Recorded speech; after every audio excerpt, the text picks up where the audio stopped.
So our objective today is to look at what is called the Peter Principle, how these Nigerian mega churches are funded with the country's stolen wealth. If you guys recall the story of that sister in Abuja that took the salary and go and give to church not too long ago. Sorry. Huh? Slides not flowing. Slides not moving. What in the world? Okay, let's see. Stop sharing. It's not moving. Oh, Please continue to like. Um, we're trying to pull up the slide so that you can follow it as it's going. You look at it because when you hear something and then you look and see it, it registers better. That's why we'll take time to make these slides for us because we want this information to get into you and you understand it. Okay. are you seeing it? Yes, I'm saying thank you. Okay. Thank you for that. So, our number three objective is to look at what Nigeria urgently needs as hardship bites harder, because it will be even worse. And then we'll look at our pathway that is anchored on truth. We keep telling you guys on this show that if you don't adhere to the truth, if you don't want to open your ear to the truth, that means you may be seeing your ancestors soon before you know it. Only the truth can set us free. You know that thing that our mothers were telling us for ages, that the truth will set you free, the truth will set you free, the truth will remain constant, whether you like it or not, the truth will always be there. You can go and come and the truth remains the same. That's the only thing that will set us free. And the Nina strategy is based on the truth. Our template is based on the truth. It's not based to make us become famous. It's not based. If anybody can do this job better than me, please come ahead though, because I'm not enjoying this. So if you think you know better, you can do this, you can deliver this message even better than we are doing, you are definitely welcome.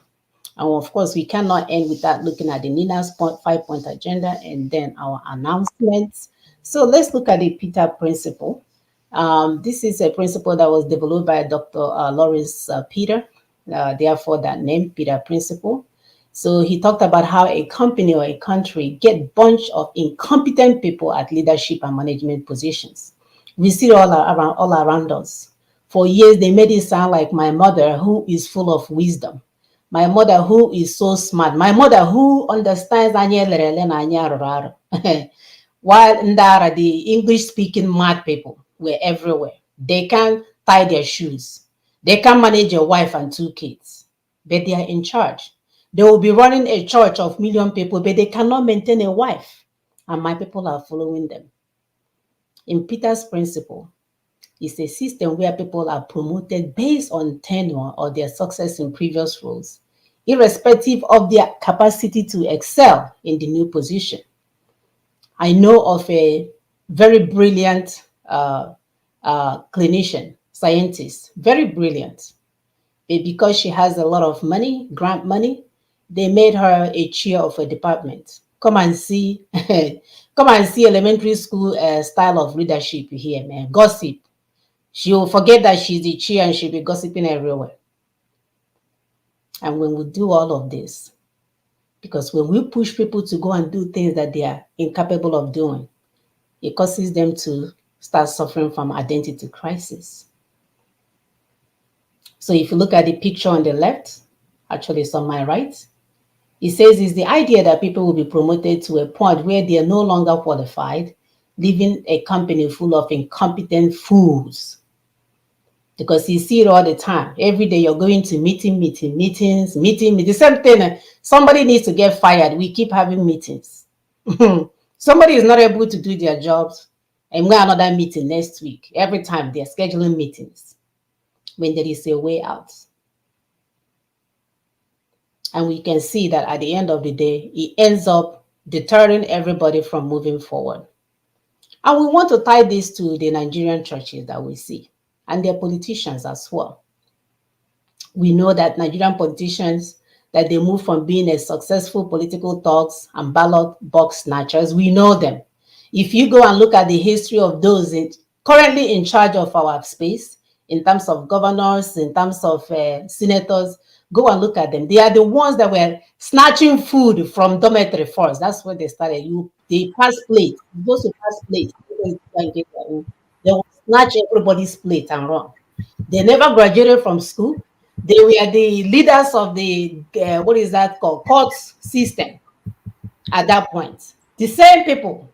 So when their friends left and went overseas, they became the 419ers. So they went from political talk and ballot box snatchers to fraudulent political party representative. We see them. I once met a guy, a guy that doesn't know his left from right. I was told he's a local chairman for one local area that I know of. I don't want to mention it by name because I don't want to offend that person at this point. From there, they go to criminal local government chairmanship, and then they will become representative, Ndoti Oti, and the son, Oti, called, not Oti, what is that? The guy that after running Abia State, his son took over. Okorocha? Is it Okorocha? No, it's not Okorocha. Look at the this thing. Maybe somebody will write it down on the thing for us. Okay, somebody. I can see the comment box. You know, the guy after the one that went after Oji. Is it Oji Kano? No, it's after Oji Kano, and then it was the next one. My dear. Anyway, they are all criminals, all of them. So they will go from governor, they will become ministers. Then, of course, they are eyeing to be our president. Ndayem and Hawunduri, that we have confirmed that they are criminal. So once competent people often get promoted to a point where we know that they can no longer do anything. Somebody wrote Theodore Oji. Is that yes, Oji, my dear Mahana is Oji. I don't know Oji Kano. Oji. I'm like, what? That's him. Yes. So at the end of the day, we leave the company with a bunch of incompetent employees and leaders. People no longer have anything to offer to their community. They just work for reward. At the end of the day, everything collapsed. That's why in Nigeria, everything is collapsing. Yeah, as long as you're getting your check, you don't care if you're the Fulani person that didn't finish high school is your Oga. As long as you're getting your own promotion, you can see he can write one communication to the next department, but he's your Oga, and you think you're going to move forward. It's okay to continue to collect.